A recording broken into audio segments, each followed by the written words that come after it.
Buenos días. La verdad es que no querría comenzar mi exposición sin antes trasladar un doble agradecimiento a la organización de este curso. Un agradecimiento, por un lado, personal, porque para mí es realmente un honor y una gran ilusión participar en este curso y compartir programa con personalidades y profesionales tan relevantes del mundo del arte. Desde el punto de vista profesional, también quiero agradecer esta oportunidad de trasladarles algunas reflexiones que son fruto de mi práctica profesional e intentar sensibilizarles con cuestiones que, como ha dicho Núria de Miquel, quizás no forman parte de su día a día, pero que creo que son muy importantes porque, al fin y al cabo, el derecho, el ordenamiento jurídico incide en prácticamente todas las manifestaciones de nuestra vida y el mecenazgo no puede ser menos. Y esa incidencia, al final, es la que explica en muchos casos cómo evolucionan las cosas y, en esa medida, posibles mejoras o reformas pueden cambiar y pueden ayudarnos a avanzar en lo que a nosotros nos interesa, que al final es la protección, la difusión y el enriquecimiento del patrimonio cultural. Sin más preámbulos, voy a pasar a iniciar mi explicación.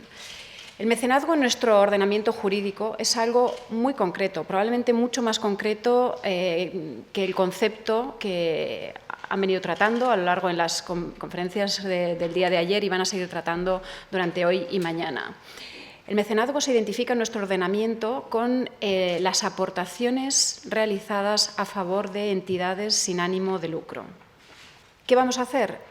Pues vamos a analizar qué son las entidades sin ánimo de lucro, cuáles son sus características principales y después analizaremos cuál es su régimen jurídico y cómo el legislador intenta promover las actividades de estas entidades a través de incentivos fiscales. En algunos casos los incentivos fiscales favorecen la actividad propia de la entidad sin ánimo de lucro y en otras ocasiones pretenden promover la participación a través de aportaciones dinerarias o en especie de la sociedad civil, de las personas físicas o de las corporaciones a este tipo de entidades. Pues bien, las entidades sin ánimo de lucro en nuestro país históricamente se pueden dividir en dos grupos. Son las fundaciones y las asociaciones. ¿Qué es una fundación? Una fundación, aquí he incluido una definición cortita, pero no por ello incompleta, que, como veis, es la personificación de un patrimonio afecto a un fin de interés general. Vamos a descomponer esta definición en tres rasgos característicos. El primero, masa de bienes con personalidad jurídica. Quizás este sea el más característico de las fundaciones. ¿Por qué? Porque en nuestro ordenamiento las entidades jurídicas con carácter general resultan de la agrupación de personas o de otras entidades, mientras que la fundación es un patrimonio separado, es una masa de bienes a la cual se le otorga personalidad jurídica para que pueda operar en el mercado, para que pueda operar en el mundo jurídico. Estos bienes tienen que estar destinados a la consecución de un fin de interés general. Los fines de interés general, el fin de interés general es un concepto que ha sufrido grandes transformaciones a lo largo de la historia. De hecho, durante todo el siglo XIX y hasta la mitad del siglo XX aproximadamente, el fin de interés general se identificaba con las actividades de beneficencia, las actividades benéficas. ¿Por qué?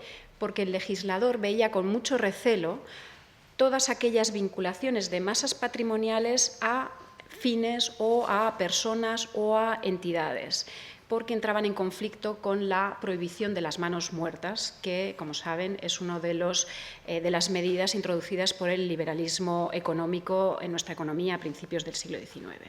Por lo tanto, únicamente aquellas manifestaciones, aquellas situaciones en las que se afectaban bienes a un fin de interés general, pero en los que la finalidad era altamente social, eran reconocidos y eran en estos casos de la beneficencia. Este concepto se trasladó durante la primera mitad del siglo XX, incluso en el año 72 se aprobó un decreto sobre fundaciones privadas culturales en el que sí que se ampliaba un poco el ámbito del interés general, porque este decreto regulaba fundaciones con fines de educación, de investigación o propiamente culturales, pero se exigía que los beneficiarios de las actividades de estas fundaciones fueran personas poco favorecidas que no pudieran acceder a este tipo de servicios por sus propios medios. Es decir, aunque se reconocía por un lado que había intereses, el interés general iba más allá del puro de la beneficencia, indirectamente a través de la definición de quién podía ser beneficiario de estas actividades, se seguía manteniendo esa finalidad benéfica. Esto, como digo, ocurría en el año 72. Fue con la Constitución española, en el año 76, donde se amplió muchísimo el abanico de posibilidades del interés general y, sobre todo, se reconoció el derecho de fundación como tal, y no solamente como derecho, sino también como deber de la sociedad civil. El año 76 es un momento en el que el Estado social ya ha llegado a un nivel de desarrollo en el que es consciente de que el interés general es demasiado amplio para que únicamente los poderes públicos puedan atender a las necesidades que genera. Y la Constitución, en esta línea, reconoce la necesidad de la participación de la sociedad civil en este tipo de actividades. Y, por lo tanto, como digo, la Constitución recoge no solo el derecho de fundación, sino también lo recoge como un deber de la ciudadanía, de la sociedad civil, de participar en este tipo de actividades. A partir de la Constitución, por lo tanto, podemos entender que son fines de interés general, pues los de educativos, de investigación, los fines puramente asistenciales, de inclusión social, pero también los deportivos, la protección medioambiental, la promoción del voluntariado, etcétera, etcétera. Ya sabemos entonces lo que es más o menos un interés general, pero coincide con el concepto de ausencia de ánimo de lucro, porque no olvidemos que estamos hablando de entidades sin ánimo de lucro. ¿Qué es el ánimo de lucro? ¿A qué se refiere esta prohibición de ánimo de lucro? Aquí también ha habido una cierta evolución, porque podemos considerar que existen dos tipos, a nivel técnico, dos tipos de ánimo de lucro, que llamamos ánimo de lucro objetivo y el ánimo de lucro subjetivo. El ánimo de lucro objetivo se refiere a la generación de beneficios con carácter general. En un primer momento se entendió que una fundación no tenía por qué generar beneficios y porque se consideraba que era incompatible con su naturaleza. Más adelante, se reconoció que el hecho de que una fundación realizara una actividad empresarial, generara una serie de ingresos a través de esta actividad y los afectara a la consecución de sus fines propios, no era algo negativo, ni muchísimo menos. Al final era algo que redundaba en el beneficio o en la posible consecución de esos objetivos. Con lo cual se reconoció que el ánimo de lucro objetivo no tenía por qué ser incompatible con la naturaleza jurídica de una fundación y, de hecho, a fecha de hoy pues son muchas las fundaciones que realizan actividades empresariales como una de las maneras de obtención de fondos para su propia gestión y para la atención de los fines para los que están constituidas. ¿Qué es, en cambio, el ánimo de lucro subjetivo? El ánimo de lucro subjetivo se refiere a la posibilidad de repartir ese beneficio generado con una actividad empresarial. Y ahí sí que entramos en conflicto totalmente con la naturaleza jurídica de una fundación en nuestro ordenamiento jurídico. Esto sí que está absolutamente vedado.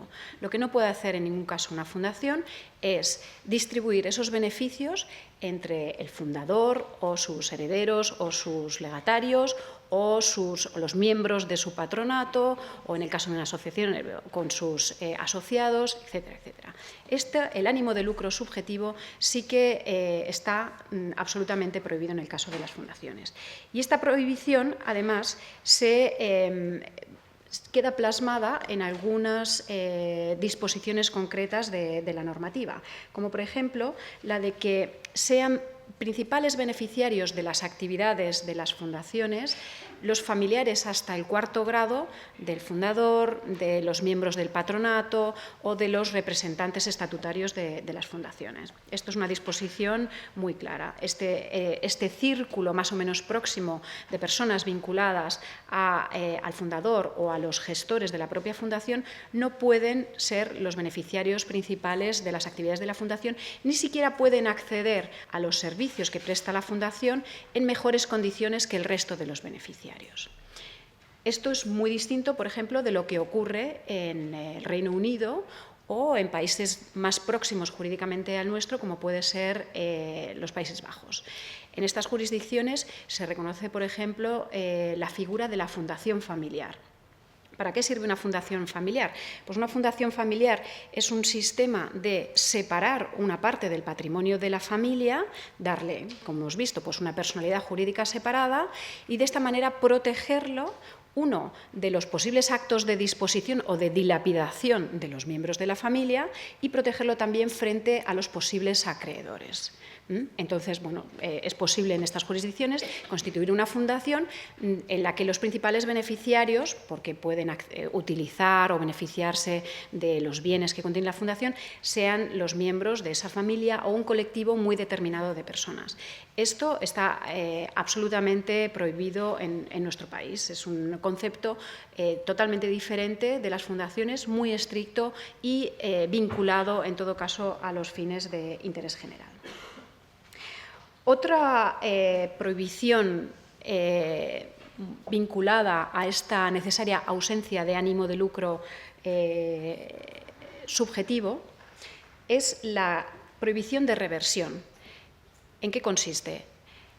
El fundador es la persona que aporta una serie de bienes mediante el acta fundacional y constituye la fundación. Pero ¿qué ocurre si uno, el interés o el objetivo que se plantea el fundador es de imposible cumplimiento, por lo que sea, o ese objetivo simplemente se cumple y entonces queda sin finalidad la fundación? Bueno, pues en estos casos en los que procede, por las razones que sea, la disolución de la fundación, los activos, la masa patrimonial que ha sido titularidad de la fundación, en ningún caso puede volver a manos del fundador.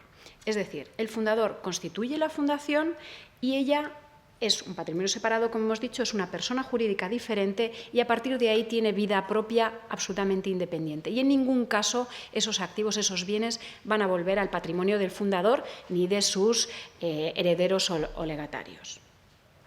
En el caso de que ocurra esta disolución, lo que prevé la ley es que ese patrimonio pase a otras fundaciones con fines similares o incluso, en algunos casos, a instituciones públicas que también se dediquen a la protección de los objetivos o de interés general.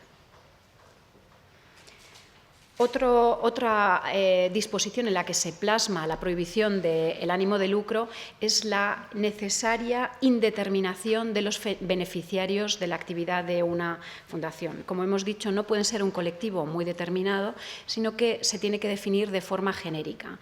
Y hay también una prohibición de discriminación, es decir, en principio cualquier persona que cumpla los requisitos para ser beneficiario, estos determinados de manera genérica, tiene que beneficiarse, disfrutar de las actividades de la fundación en igualdad de condiciones que todos los demás. Por último, tenemos los bienes, tenemos los fines y necesitamos una organización para poder acometer esa consecución de los fines de interés general con los bienes que constituyen la dotación fundacional. Esta organización, en primer lugar, se plasma en el momento de la constitución, en el acta fundacional. El fundador establece en los estatutos pues, cuáles van a ser las actividades, cómo se va a lograr o cómo se va a trabajar en la consecución de esos fines de interés general. Determina también la dotación, que actualmente en España es un mínimo de 30.000 euros, y establece los órganos de gobierno, que con carácter general son es el patronato que está supervisado en todo caso por el protectorado.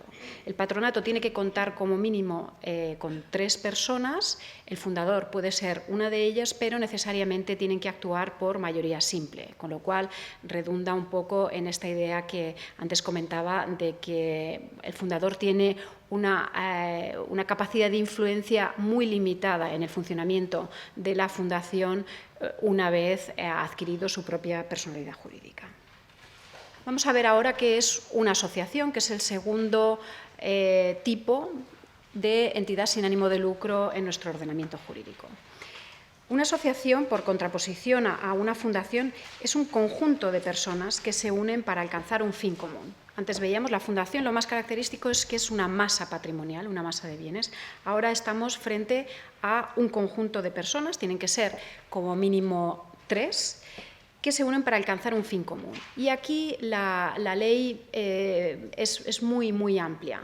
¿Por qué? Porque el derecho de asociación en nuestra Constitución se reconoce como uno de los derechos fundamentales y por ello el legislador ha querido poner el mínimo de trabas posibles a la formación, a la eventual formación o constitución de asociaciones. No es necesario que el fin sea de interés general. Con que sea lícito se puede constituir una asociación. Es tan libre que ni siquiera es necesaria una dotación patrimonial. No hay que aportar bienes ni dinero para constituir una asociación, simplemente la conjunción de esas personas y la puesta en común de conocimientos, de esfuerzo, de posibles futuras actividades, etcétera, es suficiente para constituir la asociación, que tampoco necesita de una escritura pública ni de inscripción en ningún registro, aunque es posible hacerlo, pero no lo necesita para su constitución. Como decimos, el legislador ha querido poner el mínimo de requisitos porque considera que esto es una libertad básica de nuestro sistema jurídico. Eso sí, para entrar en el marco del mecenazgo y de sus incentivos, una asociación tiene que tener unas características especiales. ¿Y cómo controla nuestro ordenamiento que reúna esas características especiales? A través del procedimiento de declaración de utilidad pública. Este es un procedimiento que debe instar el propio interesado, la asociación que esté interesada ante la Administración. Se instruye en la Secretaría General Técnica del Ministerio de Interior y permite optar a este régimen especial, que luego veremos con detalle, del mecenazgo. ¿Cuáles son los requisitos básicos para optar a esta declaración de utilidad pública? Pues como se pueden imaginar, el primero de ellos es que la asociación tenga un fin de interés general, que no sea un fin limitado a los intereses comunes del colectivo de asociados, sino que vaya más allá. Y el segundo requisito principal es que las actividades de la asociación, de estas actividades no solamente se beneficien los asociados, sino que estén abiertas a cualquier otro beneficiario que cumpla los requisitos para serlo. Es decir, aquí estos requisitos nos llevan a un concepto mucho más parecido también al de fundación. Si no se cumplen estos requisitos, seguirá existiendo la asociación, pero simplemente tendrá un régimen diferente y no optará a estos beneficios fiscales específicos del régimen del mecenazgo. Además de estos requisitos de fondo, luego existen otros más de forma, digamos. En estos casos, para la declaración de utilidad pública se exige que efectivamente esté inscrita, que lleve una contabilidad, que tenga los medios personales y materiales necesarios para poder alcanzar el fin para el que ha sido cumplida, etc. Entonces se sustancia un procedimiento ante la Administración. Tiene, por un lado, que dar un informe favorable el Ministerio de Economía y Hacienda, por otro lado, el Ministerio que por competencia se corresponda con el fin de la asociación en concreto, y si ambos informes son positivos, pues se otorga la declaración de utilidad pública y se puede optar a este régimen específico. Por último, he mencionado las organizaciones no gubernamentales de desarrollo, simplemente las menciono porque quedan muy al margen de lo que es el objeto de nuestro interés, pero bueno, es un tertium genus, aunque se pueden finalmente reconducir a las fundaciones o asociaciones. Estas entidades, aunque la ley, bueno, aquí he puesto un poco cuál es la ley que las regula. Al final, como pueden ver aquí, son entidades de derecho privado, sin fines de lucro, que tienen entre sus fines las actividades relacionadas con la cooperación internacional para el desarrollo. Por estas propias características, aunque la ley establece una libertad total de forma, es decir, puede ser hasta una sociedad mercantil, lo lógico es que sean asociaciones o fundaciones. Y en esa medida su régimen se reconduce al que hemos visto anteriormente. Bueno, entonces ahora hemos visto qué es una fundación, qué es una asociación, por qué se considera que son entidades sin ánimo de lucro, en qué consisten, cuáles son un poco los mecanismos de control, los requisitos a los que están sometidas. Y entonces ahora vamos a ver la segunda parte del análisis, que es, bueno, ¿qué hace el legislador para proteger la actividad de este tipo de entidades? Bueno, pues el legislador utiliza un mecanismo muy útil en estos casos, que es el de la fiscalidad. En este caso tenemos dos regímenes fiscales aplicables a las fundaciones y asociaciones. Uno que es el régimen fiscal general, el que aplica por defecto, que es el que vamos a ver ahora, y después tenemos un régimen fiscal especial y privilegiado que solamente aplica a las entidades sin ánimo de lucro, vamos a decir A+, las que cumplen un grado más avanzado de control y de evolución en su intento de consecución de los fines de interés general. ¿En qué consiste el régimen general, el que aplica en todo caso? Básicamente en una exención en el impuesto sobre sociedades. El impuesto sobre sociedades aplica a prácticamente todas las entidades jurídicas, sobre todo a las entidades mercantiles que se dedican a actividad empresarial, y grava con carácter general todas las rentas de las compañías, procedan de su propia actividad empresarial o de la colocación de excedentes de tesorería o del arrendamiento de naves industriales, lo que sea. Todas las rentas, en principio, están sujetas al impuesto sobre sociedades, que establece un tipo del 30% con carácter general. En el caso de las entidades de pequeña dimensión puede ser el 25%. Bueno, en principio, si no existiera este régimen general, bueno, pues las fundaciones y las asociaciones, por sus rendimientos, estarían sujetas al impuesto sobre sociedades y tendrían que pagar también ese 30% por sus rendimientos netos. No obstante, hay un régimen especial que se llama de las entidades parcialmente exentas, y ya con su nombre yo creo que es bastante descriptivo. Lo que hace el legislador es diferenciar en fundaciones y en asociaciones, una vez asumido que el ánimo de lucro objetivo es aceptable, es decir, que estas entidades pueden desarrollar actividades empresariales siempre que no repartan los beneficios, dice, bueno, yo aquí voy a separar lo que es actividad empresarial y lo que es actividad propia de entidad sin ánimo de lucro. Entonces, lo que es de entidad propia sin ánimo de lucro, propiamente lo voy a exonerar, y lo que corresponde a actividades empresariales, para no crear una discriminación o una ventaja competencial con las sociedades mercantiles, bueno, va a continuar, se va a gravar en el impuesto sobre sociedades como cualquier sociedad mercantil. En esto consiste básicamente el régimen de las entidades parcialmente exentas. Únicamente podríamos destacar que aquellas rentas en las que no alcanza la exención no tributan al 30%, sino en todo caso al 25%, que es una pequeñita ventaja.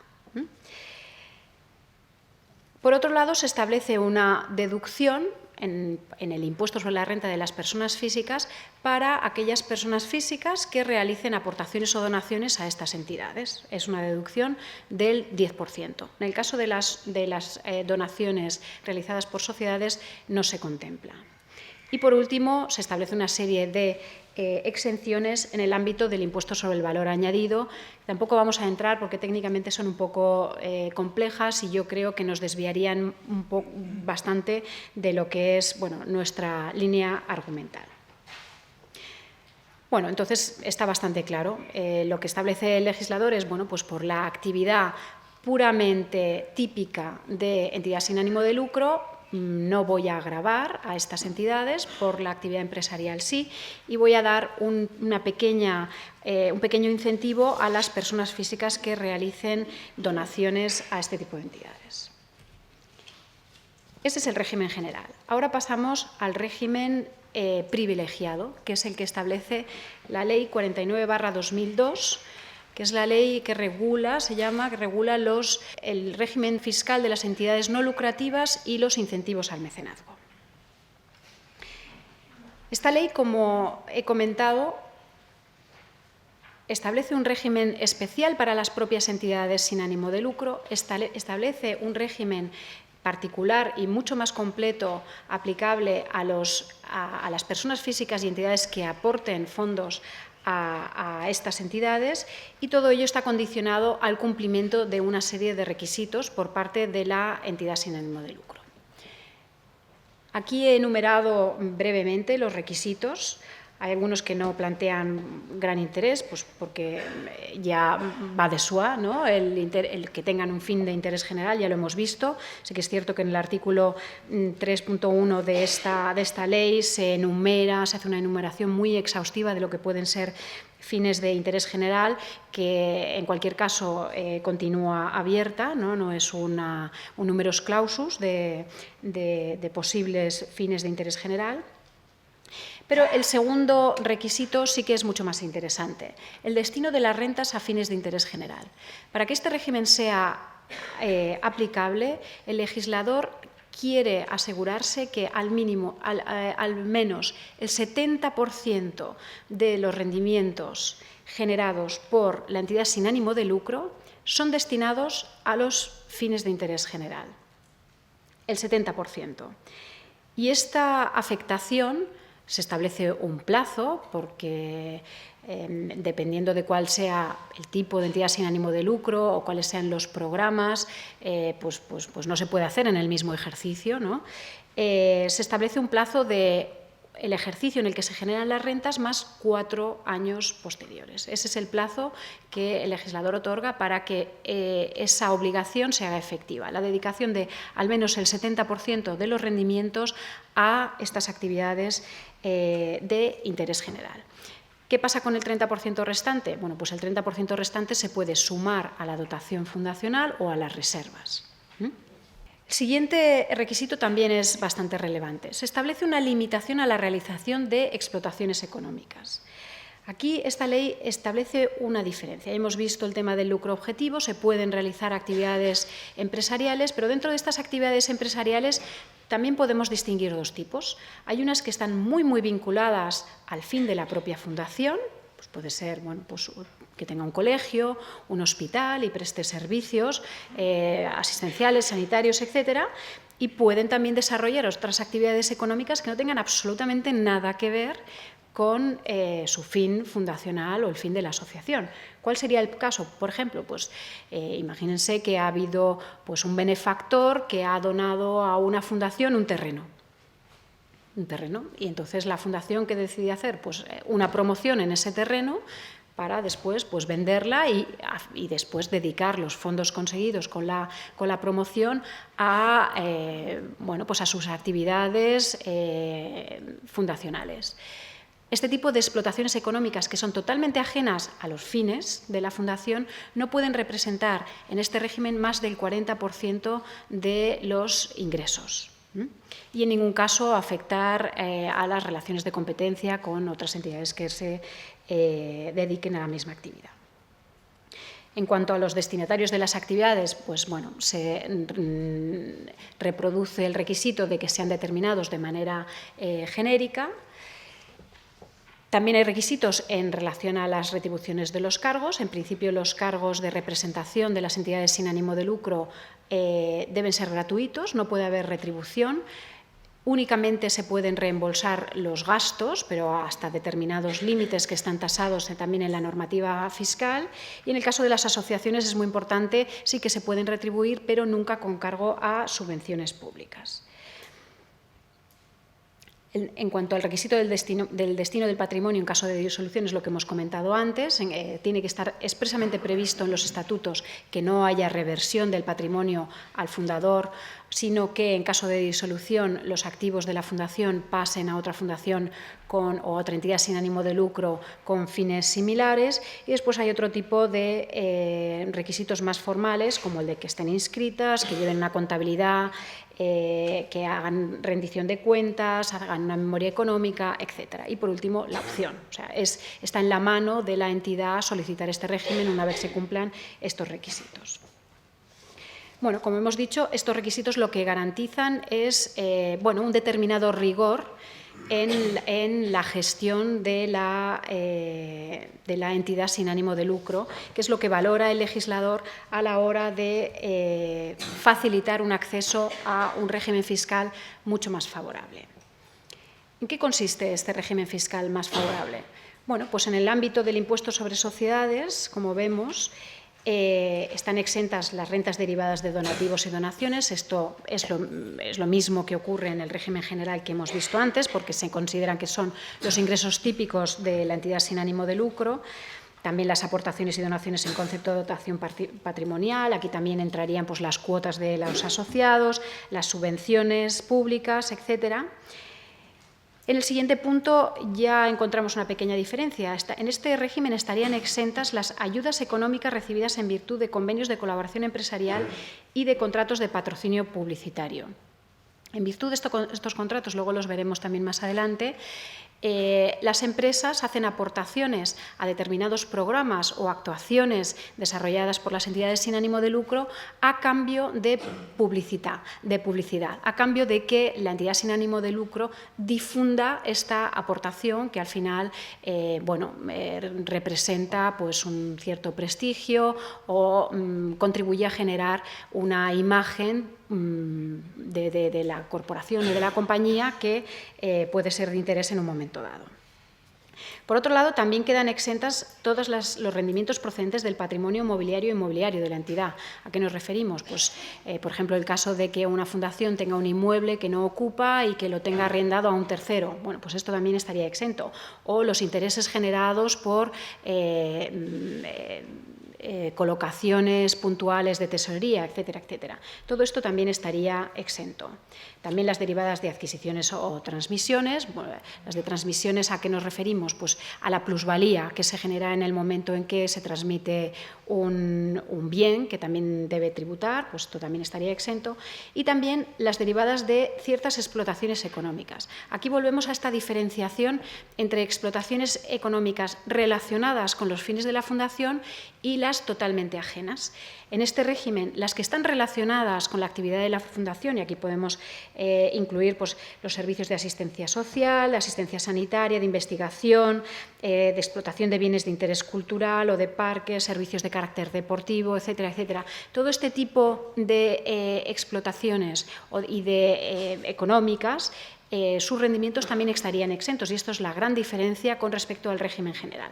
Son solamente las que son totalmente ajenas a los fines fundacionales, las que tienen que tributar en el impuesto sobre sociedades, pero en lugar del tipo del 25% que hemos visto antes, tributan solamente al 10%. Otros beneficios fiscales en otros ámbitos. Bueno, pues hay una serie de exenciones bastante genéricas, generales, en el impuesto sobre transmisiones patrimoniales y actos jurídicos documentados. Este es un impuesto que grava sobre todo las adquisiciones de inmuebles, la elevación a público de determinados documentos, etcétera. La exención en el IBI. Esta puede ser muy importante. El impuesto sobre actividades económicas tiene menos importancia, o el impuesto sobre el incremento de valor de terrenos de naturaleza urbana, que es lo que comúnmente llamamos plusvalía municipal. Es decir, en el ámbito de estos impuestos que son locales o de ámbito de la comunidad autónoma, también se establecen unas exenciones bastante genéricas. Entonces, hasta aquí los beneficios fiscales para la entidad sin ánimo de lucro. Y después tenemos el régimen fiscal de las aportaciones o donaciones a estas entidades, que es la manera en la que se manifiesta realmente esta participación de la sociedad civil en las actividades de interés general. Hemos visto antes que en el régimen general solamente se contemplaba en el impuesto sobre la renta de las personas físicas y era un 10%. En este caso se contempla tanto para las personas físicas como para las personas jurídicas y los porcentajes son significativamente superiores, 25% en el caso de las personas físicas y 35% en el caso de las compañías. No obstante, hay que tener en cuenta algunas cuestiones que han despertado más o menos polémica en algunos casos y que yo creo que, pueden ser objeto de mejora. Por ejemplo, en cuanto a las características de la donación puede ser de dinero o de bienes, una donación en especie, pero en todo caso la ley establece que tiene que ser una donación irrevocable, pura y simple. ¿Esto qué quiere decir? Irrevocable es que nunca se puede dar marcha atrás. Pura y simple quiere decir que no puede estar condicionada a nada. Y esto ha despertado una cierta crítica porque muchas veces el donante quiere tener asegurado una finalidad específica para su donación. Si realiza una donación, por ejemplo, de una obra de arte, pues que esté expuesta o esté expuesta en un establecimiento determinado y no otro, porque está más próximo a su ciudad, etcétera. O en el caso de donaciones dinerarias, pues se hacen con un objetivo en particular.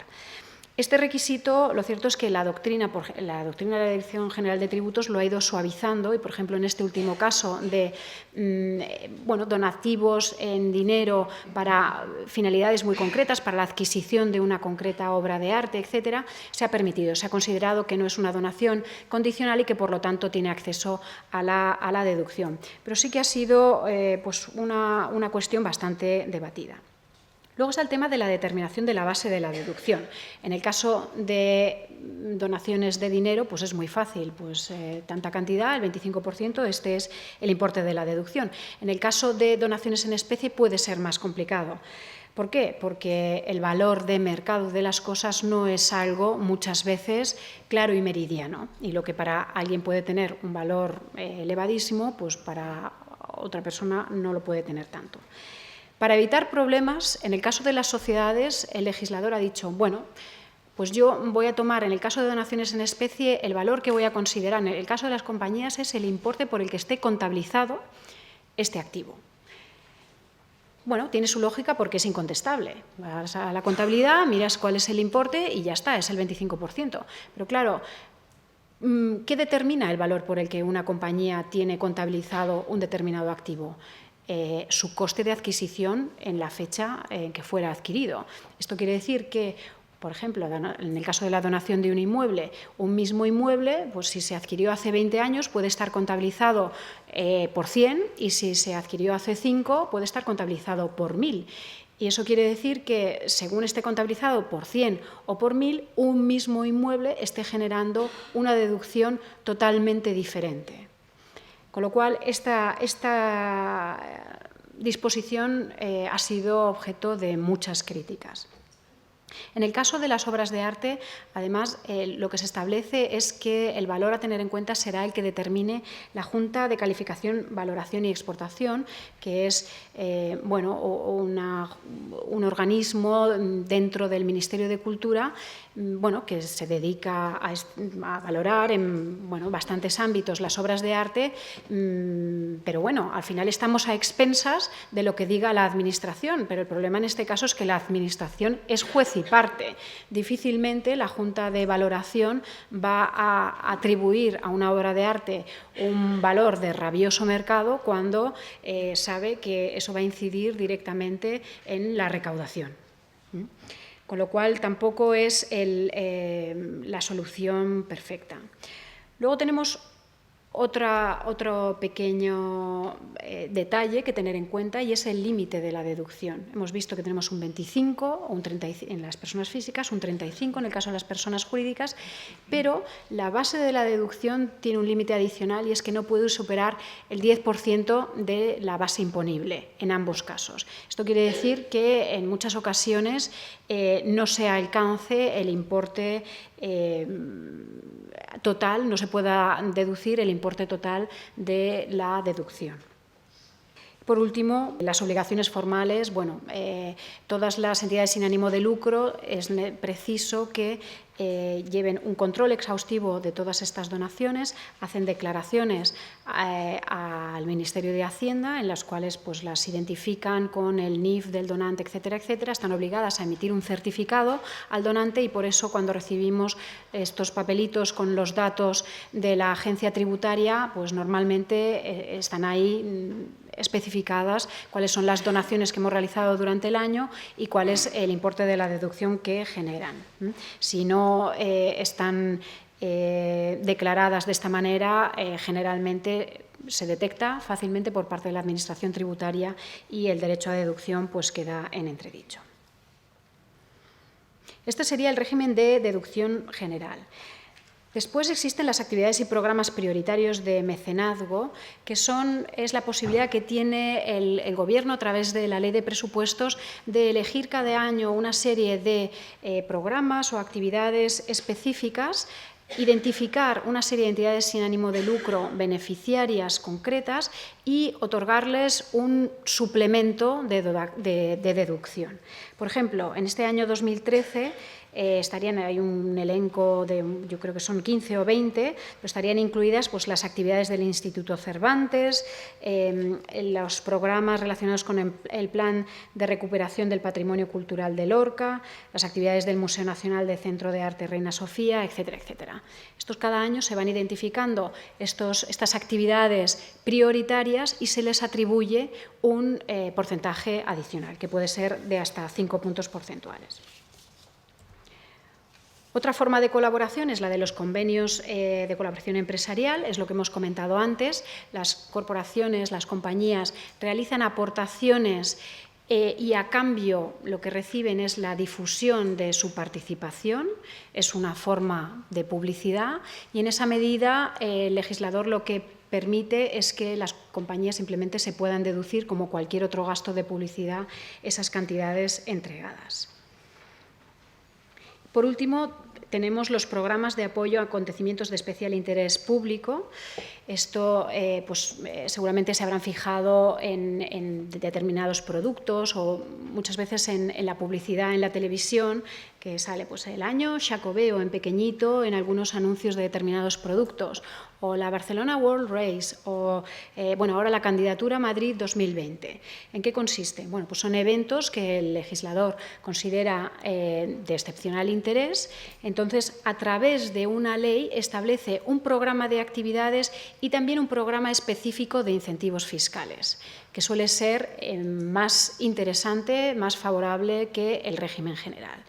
Entonces, pueden durar hasta 3 años y, pues en la actualidad también hay más o menos unos 15 o 20 en vigor y realmente pues, todo se controla a través del establecimiento de un consorcio y la verdad es que es una figura que ha tenido bastante éxito en nuestro ordenamiento. Pues bien, esto es lo que nuestro ordenamiento a fecha de hoy regula como mecenazgo. Podemos resumir en, como hemos dicho al principio, el régimen jurídico y tributario de las aportaciones a entidades sin ánimo de lucro. Yo tengo la impresión, y seguramente ustedes también, de que es un régimen relativamente encorsetado y que poco tiene que ver con ese concepto de mecenazgo que los especialistas en historia o en arte pueden concebir. Sin quitarle ningún mérito. Lo cierto es que toda esta normativa es relativamente reciente. Esta Ley 49/2002 ha supuesto un avance muy sustancial con respecto a la anterior, que era del año 94, si bien pues, está también claro que requiere de una cierta actualización. De hecho, en el último año del Gobierno socialista, el Partido Popular presentó un proyecto de reforma de esta Ley 49 en la que sobre todo se incrementaban exponencialmente los porcentajes de deducción. Se pasaba a un 70 para las personas físicas y un 60 para las personas jurídicas, un poco que son los porcentajes que han estado en vigor en Francia y que han logrado un incremento brutal de la participación y de las donaciones. De hecho, en Francia en 5 años se ha multiplicado prácticamente por 4, desde la entrada en vigor de estos nuevos porcentajes, el volumen de las aportaciones a entidades sin ánimo de lucro. No obstante, bueno, pues este proyecto del Partido Popular fue rechazado. Después, en el año 2011, CiU presentó otro proyecto, una reforma más amplia, más de fondo, también incrementando de manera importante estos porcentajes, también fue rechazada. Y más recientemente, el año pasado, en mayo del 2012, el Ministerio de Cultura hizo público un documento que se llama así, Propuesta de Líneas Generales de la Ley de Participación en las Actividades de Interés General y de Mecenazgo, que era fruto de un grupo de trabajo interministerial entre el Ministerio de Cultura y el Ministerio de Economía y Hacienda, y que recogía parte de, bueno, pues de las inquietudes que había puesto de manifiesto el sector y, sobre todo, de los retos a los que el mecenazgo se enfrentaba a raíz de la crisis económica, que realmente ha puesto de manifiesto la absoluta necesidad de la participación privada en la gestión de este tipo de cuestiones, simplemente pues porque los presupuestos, como todos sabemos, pues no alcanzan ni muchísimo menos. En esta propuesta, pues una de las principales novedades es que se contemplan la prestación de servicios a título gratuito. Esto es algo de lo que no hemos hablado en toda la presentación y es porque simplemente no está contemplada. El voluntariado es una forma de mecenazgo en nuestro país muy, muy importante y el voluntariado se puede manifestar en lo que más o menos todos conocemos y nos imaginamos, la colaboración desinteresada de una persona en el funcionamiento de una entidad sin ánimo de lucro, pero puede consistir también en prestaciones de servicios gratuitos por parte de profesionales, en mi caso pues prestaciones de servicios pro bono, otro tipo de profesionales, de médicos, por ejemplo, del mismo modo, la cesión de colecciones para exhibiciones públicas, esto nunca ha estado reconocido, es una prestación de servicios, al final es una cesión de uso, o la cesión de los derechos de propiedad intelectual vinculados a las obras de arte. Bueno, pues por primera vez este tipo de prestaciones, este tipo de mecenazgo alternativo es reconocido en esta propuesta.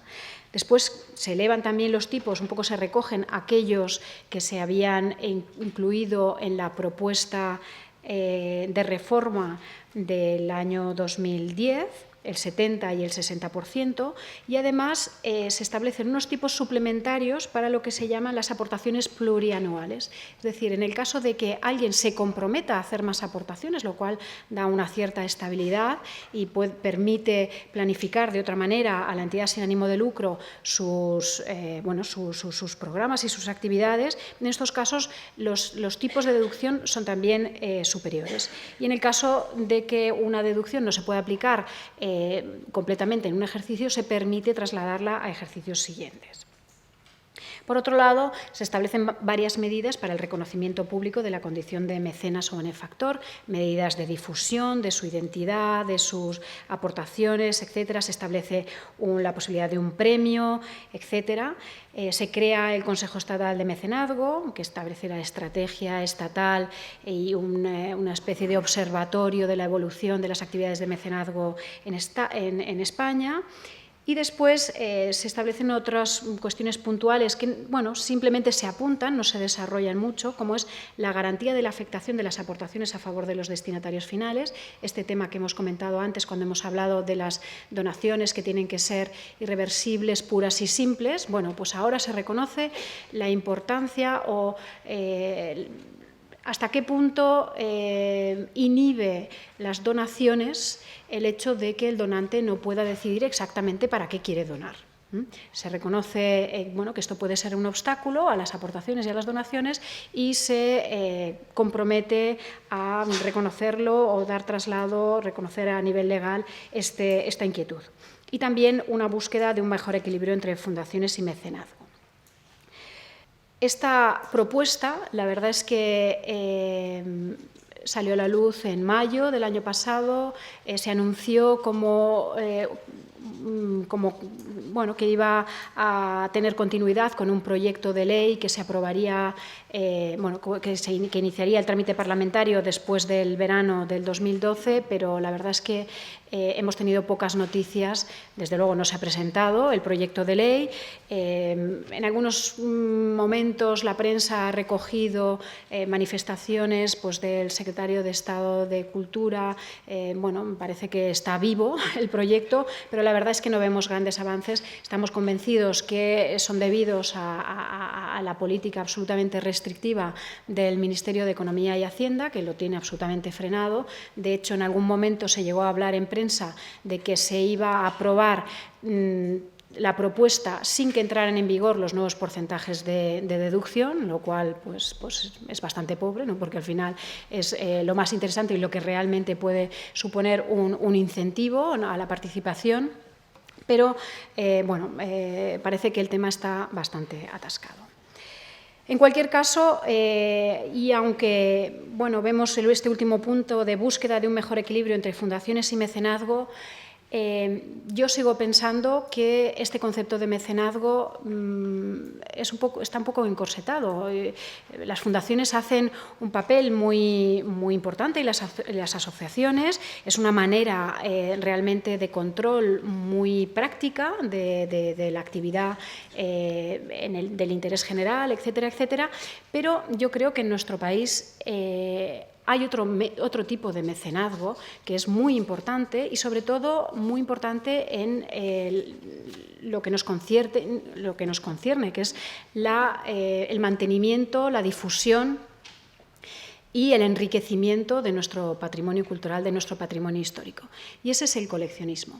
El coleccionismo es el gran olvidado de nuestro legislador. Sí que es cierto que en algunos casos se han introducido medidas supuestamente para incentivar el coleccionismo en nuestro país, pero siempre han sido medidas muy puntuales a las que no se ha dado continuidad, no se han revisado y el resultado, la situación en la que nos encontramos a fecha de hoy es que jurídicamente el coleccionista está sujeto a una normativa, como pongo aquí, dispersa, anacrónica y contradictoria. Es una regulación muy compleja en la que inciden muchos impuestos y, además, la normativa de patrimonio histórico, y que es una especie de puzzle en el que las piezas simplemente no encajan. No encajan porque hay una pieza que viene del año 86, otra del año 91, después ha habido multitud de reformas que no se han tenido en cuenta y nadie ha hecho una visión de conjunto y ha analizado cuál es la problemática del coleccionista en España a fecha de hoy desde el punto de vista jurídico y tributario y qué podemos hacer para ayudarlos, si nos interesa ayudarlos, que no sé ni siquiera si está en el objetivo del legislador. Yo creo que es absolutamente esencial. En cualquier caso, como digo, es una especie de jungla el sistema jurídico que regula la actividad del coleccionismo en España, que además determina una carga fiscal desproporcionada y que, como lo es y como no es razonable, da lugar a un incumplimiento generalizado, muchísimas veces por puro desconocimiento. Hay también un gran desconocimiento, incluso los grandes coleccionistas. Mi experiencia es muy sorprendente en este campo. Y una cosa lleva a la otra. El desconocimiento lleva al incumplimiento, el incumplimiento lleva de alguna manera a la ocultación, a la inseguridad jurídica, a la falta de desarrollo al final del mercado como cauce natural. Vamos a analizar una serie de ejemplos. ¿A qué me refiero? Y he buscado ejemplos que afectan prácticamente a todos los impuestos que afectan a un coleccionista como titular de unos bienes especiales que son las obras de arte. En primer lugar, la exención en el impuesto sobre el patrimonio. Y antes tengo que remontarme, para que lo entiendan bien, a la normativa sobre patrimonio histórico en España. En el año 86 se aprueba en España la Ley de Patrimonio Histórico Español. Se establece un concepto muy amplio, omnicomprensivo de patrimonio histórico, un poco para intentar proteger al máximo, que nada quedara fuera. Entonces, todo aquel objeto o bien con un valor histórico, artístico, con independencia de su situación, de su origen, de su autoría, todo lo que pueda tener un interés histórico o artístico se considera que está incluido en el patrimonio histórico y, por lo tanto, es merecedor de una protección especial. Después se establecen distintas categorías. Se dice, bueno, dentro de todo este mundo de bienes que conforman el patrimonio histórico, hay aquellas piezas que son básicas y las más relevantes, son los llamados bienes de interés cultural. Y después un segundo nivel, que son los bienes que conforman el inventario general de bienes muebles. Son piezas también relevantes, pero no tanto. Entonces, lo que se propone el legislador es hacer un inventario, que todas esas piezas, sobre todo los bienes de interés cultural y las que deben estar inventariadas, catalogadas, estén en un registro, se controle quién es el propietario, cómo se transmiten, se controle si van a ser exportados o no. En el caso de que vayan a ser exportados y no interese, pues se impida esa exportación. En el caso de que vayan a ser transmitidos, si procediera, el Estado tenga un derecho preferente de adquisición al mismo precio, etcétera, etcétera. Y, por otro lado, al titular se le imponen una serie de limitaciones.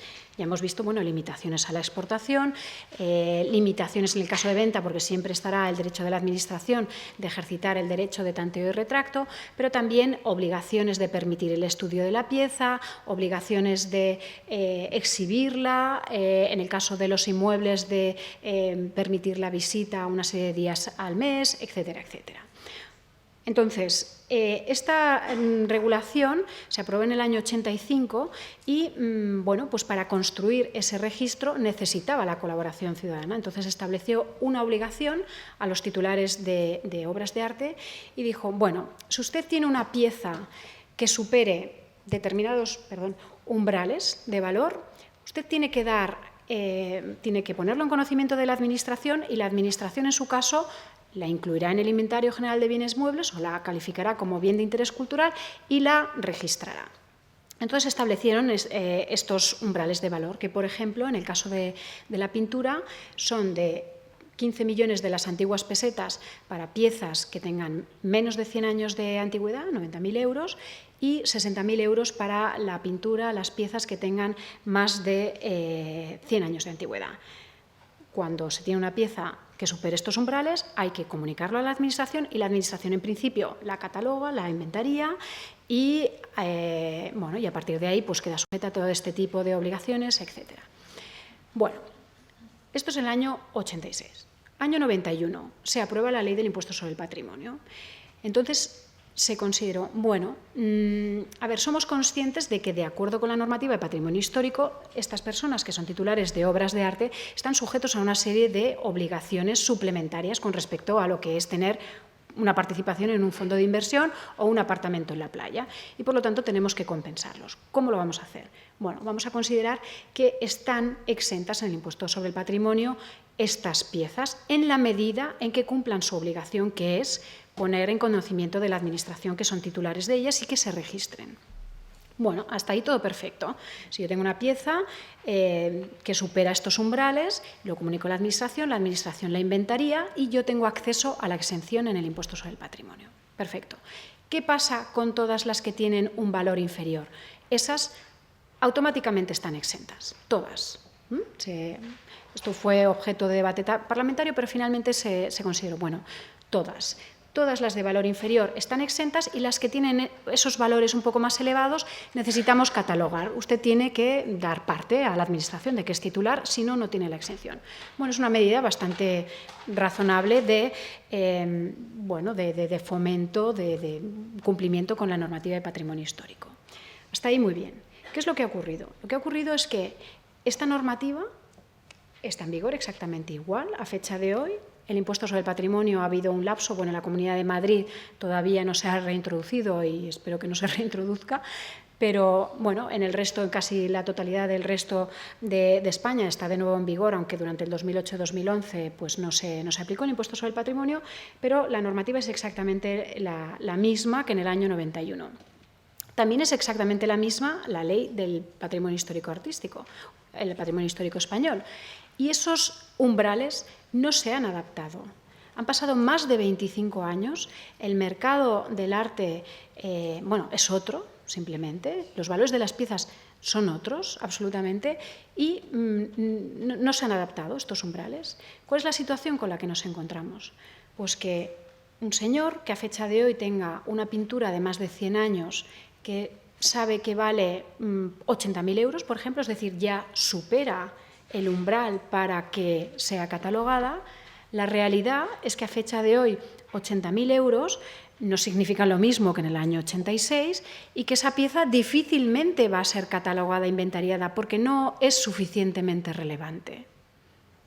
Entonces, ese señor, incluso cumpliendo con su obligación bajo la normativa de patrimonio histórico y dando parte a la Administración, no va a conseguir la catalogación y, por lo tanto, no va a poder disfrutar de la exención en el impuesto sobre el patrimonio. No parece muy justo. Sobre todo cuando ese señor, si en lugar de tener una pieza de 80.000, tuviera 4 de 20.000, las tendría todas exentas, porque entraría en el grupo de las obras pequeñas, ¿no?, que automáticamente están exentas en el impuesto sobre el patrimonio. Esto es una realidad a fecha de hoy y lo curioso es que yo, cada vez que lo he comentado con los responsables de la Administración, se me quedan con los ojos así, o sea, no son conscientes en absoluto. Pasamos a otro impuesto, el impuesto sobre sucesiones y donaciones. En este impuesto, con muy buena intención, a partir del año 2094, se introdujo también una bonificación para las obras de arte, y una bonificación que está totalmente ligada con la exención en el impuesto sobre el patrimonio, porque de hecho lo que decía es: todas aquellas personas que dejen en herencia o donen a sus familiares más cercanos obras de arte que estén exentas con arreglo a la normativa de patrimonio podrán beneficiarse de una bonificación del 95%. ¿Qué ocurre? Bueno, al referirse a la exención en el impuesto sobre el patrimonio, este problema que hemos comentado de los umbrales de valor se traslada también al ámbito de aplicación de la bonificación en el impuesto sobre sucesiones y donaciones. Podemos encontrarnos con que podemos disfrutar o no en función de unas circunstancias absolutamente aleatorias. Pero no acaba ahí la cosa. El tema es que esta bonificación se introdujo junto con otra muy parecida que aplica a la transmisión a título sucesorio o por donación de la empresa familiar. Y en el caso de la empresa familiar, como lo que se pretende es facilitar el cambio generacional cuando el empresario se hace mayor, uno de los requisitos para que la bonificación sea aplicable es que el empresario mayor deje de trabajar, se jubile, etcétera, etcétera, y pase el testigo a su hijo o su descendiente, y en esos casos es en los que aplica la bonificación en la donación. Pues bien, como se aplicaron al mismo tiempo, este requisito de que el donante tenga más de 65 años o esté incapacitado o esté jubilado se mantiene también para la donación de obras de arte, cuando no tiene absolutamente ningún sentido. ¿Qué más da que tenga 65, 85 o 45? Otro problema. Tenemos esta bonificación del 95% en el impuesto sobre donaciones. Pero hay otro tributo que puede entrar en acción en el caso de una donación, que es el impuesto sobre la renta de las personas físicas. ¿Por qué? Porque cuando hacemos una donación de un activo, estamos transmitiendo la titularidad y ahí se grava la plusvalía que se ponga de manifiesto en el momento de la transmisión. Y esto ocurre tanto si vendemos un bien como si lo donamos. En el caso de las donaciones de empresas familiares, se recogió expresamente la exención de esa plusvalía, pero al legislador se le olvidó hacerlo en el caso de las donaciones de obras de arte. Con lo cual, perfecto, estamos bonificados en donaciones, pero quizás el donante tenga que pagar hasta un 27% del valor de la pieza en el IRPF si, por ejemplo, no puede justificar cuál fue su coste de adquisición, que es una situación muy habitual.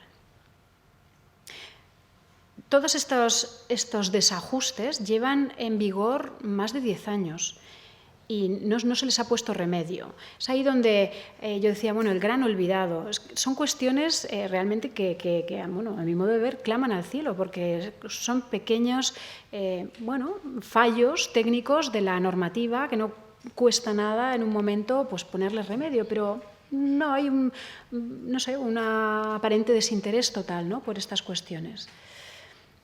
La donación de obras de arte al Estado. Esto también es muy curioso. ¿Qué ocurre si donamos una obra de arte al Estado? Bueno, el Estado también goza del régimen de mecenazgo que hemos visto como las fundaciones y las asociaciones. Por lo tanto, si donamos una obra de arte al Estado, tendremos una deducción del 25% del valor de esa obra de arte en nuestro IRPF. Muy bien.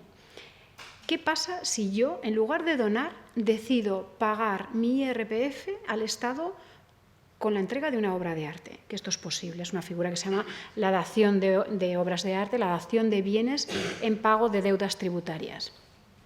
Bueno, si yo decido pagar mis impuestos con una obra de arte, en realidad lo que se va a descontar de mi factura fiscal no es el 25%, es el 100%. ¿Quién va a donar una obra de arte al Estado o a un museo público? Es absurdo. La tributación indirecta, el IVA y el ITP. No voy a entrar en el tema del 21% del IVA porque todos estamos al cabo de la calle. A ver, es un tema del que se ha hablado mucho, no por eso menos importante, porque yo también estoy de acuerdo en que es la puntilla al tema artístico y cultural en general. Pero hay otras cosas, aparte de la subida del IVA, que llaman mucho la atención en el régimen de tributación indirecta de las obras de arte. Y una es que, bueno, el IVA que nos aplica cuando compramos una obra de arte a un profesional es el 21%, pero si compramos a un particular, el tipo aplicable del impuesto sobre transmisiones patrimoniales es el 4%, 17 puntos de diferencia. ¿Qué sentido tiene? Nadie paga el ITP, nadie recauda, por eso la gente, o sea, es algo totalmente desconocido, pero la realidad es esa. Hay una diferencia de 17 puntos porcentuales en función de si compra a un particular o compra a un profesional. ¿Qué es lo que ocurre? Estamos intentando promover las compras sin intermediarios profesionales, que yo creo que hacen una muy buena función. Hay otro tema que a mí me llama mucho la atención, es que en la Unión Europea aprobó un régimen particular, que es el régimen de bienes usados, para favorecer las compraventas de bienes de arte, y ese mismo régimen aplica para la compraventa de obras de arte y para la reventa de coches usados. Es increíble. O sea, ¿qué tienen en común? Sí, tienen en común únicamente que son bienes que pueden entrar varias veces en el mercado. Así como un peine en general se compra una vez y no vuelve al mercado nunca más, pues un coche se compra una vez y puede ser que vuelva al mercado. Y una obra de arte también. Pero ¿tiene algo que ver el margen? Porque al final este régimen lo que consiste es en gravar no la totalidad del valor de la pieza, sino únicamente el margen. ¿Tiene que ver algo el margen en la reventa de un coche usado con el margen en la reventa de una obra de arte? El IVA lo que grava, en principio, es el incremento de valor debido a la incorporación de bienes o servicios, pero no el incremento de valor producido por la revalorización del mercado, la valoración de un artista, su fallecimiento, que ya sabemos todos que repercute en el valor de las piezas, lamentablemente, etcétera, etcétera. La revalorización de una obra de arte tiene mucho más que ver con la revalorización, con las diferencias, salvando diferencias, con la de los inmuebles. Y la revalorización de los inmuebles en general no está sujeta a IVA. A partir de la segunda transmisión, con carácter general, los inmuebles tributan por ITP y no por IVA. Entonces, de nuevo, esa falta absoluta de sensibilidad, ¿no? Nos tratan pues como los coches de segunda mano. Las tasas a la exportación. Como hemos dicho, la normativa de patrimonio histórico, una vez inventariadas las piezas que, de acuerdo con la Administración, son de interés particular, establece algunos límites a esa titularidad, y uno de los límites que establece son las posibilidades de exportación. Hay piezas que se consideran muy relevantes y que la Administración considera, y muchas veces con razón, pues que no deben salir de nuestras fronteras, que deben permanecer en España porque forman parte de nuestro acervo común, etcétera, etcétera. Entonces, en algunos casos puede, y de hecho prohíbe, la exportación directamente, y en otros casos la autoriza, debe autorizarla activo por activo, pero la grava con una tasa a la exportación. Las tasas a la exportación están prohibidas absolutamente, salvo en el caso de las obras de arte. Es una excepción. Ya no se aplican tampoco en el ámbito de la Unión Europea, pero sí cuando exportamos fuera de la Unión Europea. ¿Cuál es la cuestión? Pues la cuestión es que, por ejemplo, las tasas a la exportación aplican siempre a todas las piezas que tengan más de 100 años de antigüedad, siempre, y que pueden alcanzar un importe del 30% del valor de la pieza. Es una escala ascendente, y a partir de un valor de 600.000 euros empieza en un 5%, y a partir de 600.000 euros pues, es el 30%. Entonces, yo hice un cálculo hace poco, por ejemplo, ¿qué pasaría si quisiéramos vender a un norteamericano, a Estados Unidos, una pieza que vale 50.000 euros? 50.000 euros quiere decir que no estamos ni siquiera en los umbrales del año 85 para ser incluidos en el Inventario General de Bienes Muebles. O sea, mucha relevancia parece que no debería tener. Pues bueno, en el caso de que, como es muy habitual, el titular de la pieza no conserve la factura de compra, esto es muy habitual, pues porque en su momento no se consideró importante, porque la heredó de su tía abuela que la tenía colgada en casa, porque la compró por 2.000 euros y ahora vale 50.000, en fin, son múltiples los motivos por los que un propietario de una obra de arte puede no conservar la factura de compra. Bueno, en ese caso, como no se reconoce ningún coste de adquisición, por la transmisión tendrá que pagar por la plusvalía, que será el 100% del valor, 50.000. Ahí pagamos un 27%, son 13.500 euros. La tasa a la exportación, en este caso, serían 5.700. El derecho de participación, en su caso, 2.000 euros. ¿Y qué es lo que ocurre? Si el comprador tiene que pagar un IVA a la importación, que es, por ejemplo, lo que pasaría en España habría que pagar un IVA a la importación del 21%. Sí que es cierto que lo paga el comprador, pero dependiendo de cuáles sean las condiciones del mercado y cuál sea la capacidad negociadora del vendedor, puede ocurrir que de alguna manera ese coste suplementario se traslade al precio, reste el precio. Al final, lo que vemos es que para una pieza de 50.000 euros se devengan impuestos en ese momento por importe de 31.700, 63,4% del valor de la pieza. Si la pieza tiene 300.000 euros de valor, los impuestos suben a 205.200 euros, es decir, el 68,4% del valor de la pieza.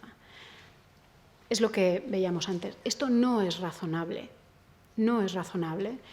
Entonces, la gente está dispuesta a cumplir con sus obligaciones fiscales hasta cierto punto, pero cuando alcanzan el 70%, contando que además quizás ha tenido que pagar impuestos sobre el patrimonio, pagó IVA en su momento cuando adquirió, etcétera, etcétera, pues ya entramos en el campo de lo inaceptable y nos encontramos en la situación en la que estamos, que decíamos, de incumplimiento generalizado, seguridad jurídica, etcétera, etcétera. Deducciones por adquisición y mantenimiento de bienes culturales. Bueno, es cierto que la Ley del Impuesto sobre la Renta de las Personas Físicas establece una deducción del 15% aplicable a la adquisición en el extranjero de piezas que, una vez importadas, traídas a España, sean declaradas bienes de interés cultural o sean incluidas en el Inventario General de Bienes Muebles y además permanezcan en nuestro país como mínimo, hay una obligación de mantenimiento, como mínimo 4 años. Es una deducción del 15%. También aplica a las obras de reforma, bueno, básicamente las obras de reforma en bienes de interés cultural, que son básicamente inmuebles. Bueno, sobre el papel parece que está bastante bien. ¿Cuáles son los problemas? Primero, una importación de una pieza suficientemente importante como para que sea calificada bien de interés cultural. Esto es muy difícil, la mayor parte son inmuebles, debería ser una pieza muy, muy, muy importante, o que sea incluida en el inventario general de bienes muebles. Bueno, de entrada, la importación va a costar el 21% en IVA. Nos están dando el 15% cuando antes hemos pagado el 21% en IVA. No cubre ni el IVA. Segundo, ¿cómo sé yo que me van a incluir la pieza en el inventario general de bienes muebles? Al final, bueno, esto depende de muchas cosas, son procedimientos largos, los criterios de la Junta de Valoración, etcétera, etcétera. Y por último, el valor que me van a reconocer no es el precio que acabo de pagar, que puedo acreditar, no, es el que diga la Junta de Valoración y Calificación. O sea, es una deducción que está absolutamente en el aire, no cubre ni el IVA y está absolutamente en el aire, no depende en gran parte de la actuación del propio contribuyente. Hay algo más, y es que la base de la deducción nunca puede superar el 10% de la base imponible del ejercicio del contribuyente. Es decir, pongamos una persona que quiere adquirir una pieza de 20.000 euros. 20.000 euros nunca va a ser inventariada. Esto está claro, o sea, ya no va a cumplir los requisitos, pero pongamos que sí. Bueno, pues para poder aplicar al 100% esa deducción, como mínimo su base imponible en el IRPF debería ser 200.000. No puede ser que esta persona simplemente tenga ahorros y quiera hacer esta inversión. ¿Qué tiene eso de malo? ¿Por qué es un contribuyente de peor condición si está simplemente aplicando sus ahorros a la inversión en una pieza de valor o si los ha generado en ese ejercicio con sus rentas del trabajo? ¿Cuál es el problema? Es esta manía, ¿no?, de poner siempre pequeños obstáculos y de al final dejar sin efecto los pocos incentivos que tiene la normativa. Por último, no lo he incluido aquí en este listado, pero como ya lo he comentado antes, es uno de los grandes problemas en nuestro país, es la falta de reconocimiento y gestión por parte de la Administración de una realidad que es la inexistencia, en muchos casos, de la justificación de la adquisición de las obras de arte, la falta de factura. Esto es algo que está haciendo muchísimo daño en nuestro país porque genera mucha inseguridad jurídica y porque lo único que está haciendo es promover la transmisión en condiciones que no son las adecuadas, porque la gente tiene miedo, porque creen que van a tener problemas con el fisco, etcétera, etcétera. Y es un pez que se muerde la cola, que impide que el mercado crezca y se desarrolle con naturalidad.